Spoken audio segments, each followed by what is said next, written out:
Akashvani eight 90। मैं हुन्नालाल सूर्यवंशी।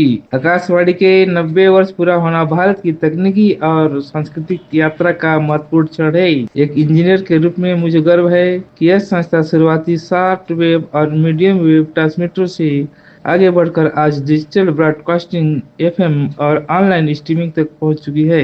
तकनीकी में लगातार बदलाव के बावजूद आकाशवाणी ने अपनी विश्वसनीयता, गुणवत्तापूर्ण प्रसारण और व्यापक पहुंच को हमेशा बनाए रखा है। आपदा और आपातकाल की स्थिति में भी इसकी भूमिका अत्यंत महत्वपूर्ण रही है, जहां समय पर दी गई सूचना ने लाखों लोगों की मदद की है। हम इंजीनियरों के लिए आकाशवाणी एक सीखने का केंद्र है। स्टूडियो तकनीकी, ट्रांसमिशन सिस्टम और साउंड इंजीनियरिंग का शानदार संगम।